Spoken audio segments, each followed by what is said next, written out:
Transcription number 10 of Kailash magazine volume 1st at 80 words per minute.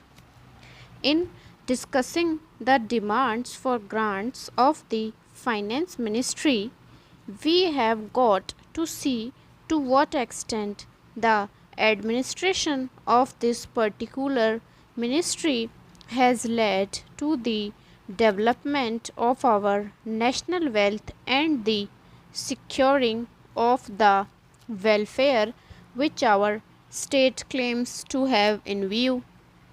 Madam, we must try to analyze very carefully the working of this particular ministry because it is not merely a department of the government, so to say, but it is the nerve center of the administration of the country.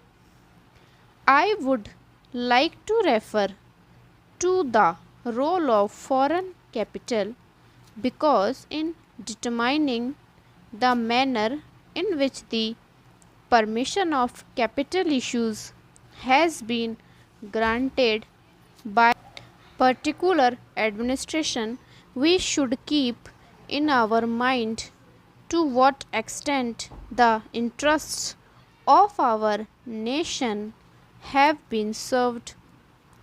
I fully endorse the statement which the previous speaker has made so far as repatriation of the investments made by foreigners and of profits are concerned.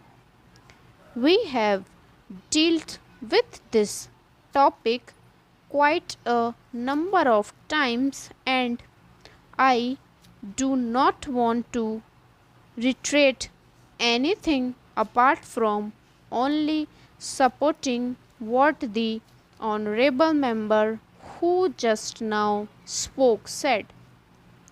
I would now like to deal with the investments of foreigners in India.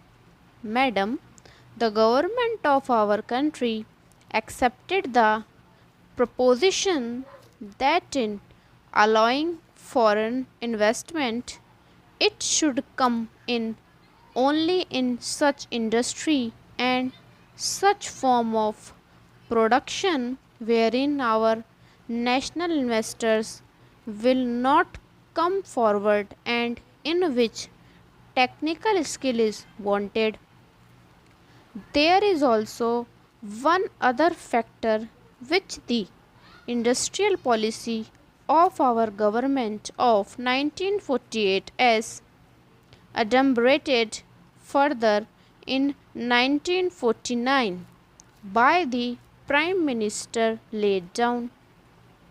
It specifically said that the control and ownership of such concern should as far as possible be in the hands of Indian nationals and the technical know-how of our country should be developed.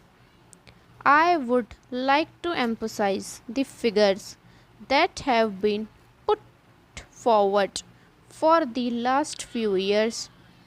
From 1947 till the end of 1942 or the early part of 1952, it has been reported that rupees 19 crores of foreign capital I have been allowed to be invested in our country.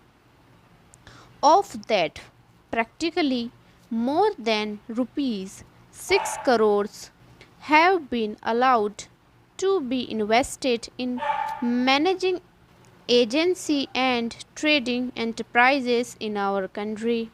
So far as the government policy is concerned, we find that a sum of rupees 4 crores has been allowed to be invested this year. We do not know how it is to be used up.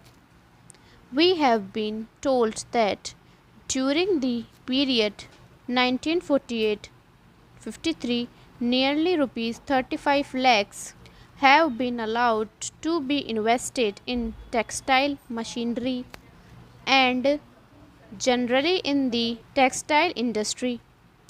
We have been to what extent cotton and jute have been dominated by the national capital and to what extent they play the role as against the demand for them. We know further what the government is doing in regard to these industries and how the Indian counterpart in these industries are behaving. Then, why this further penetration of foreign capital? Even in regard to the expansion scheme, we find that paints, soaps, electric fans, and machine tools are some of the industries where the government is allowed foreign interests to establish or expand their factories. It will adversely compete with the production of the country when the indigenous producers do not find any market in this sphere. Therefore, we have got to see to what extent the capital issues have been regulated by this government and particularly by the finance department so that the national well-being of the country could be guaranteed. Then we have got to look into the fact as to how far the new industries are allowed to function so far as the oil refineries are concerned. Some of them have been established and some more are going to be established very soon. In the control of the administration, the Indians have no share. There are only preference shareholders and they have no voice in the management. So far as the administrative aspect in this industry is concerned, the most important part of it is the technical know-how. They do not guarantee they will train the Indians. That means they say even after 20 years we will have to face the problem of the know-how in respect of the oil refineries. I do not know why the government are showing softness to foreigners in this matter. Then we have another investment in collaboration with the Indian chemical industries for the manufacture of civil explosives. Here, as far as I have gathered, only 20% is going to be Indian capital. The majority of the shares will remain with the Indian chemical industries. Nobody else has been allowed to make any investment.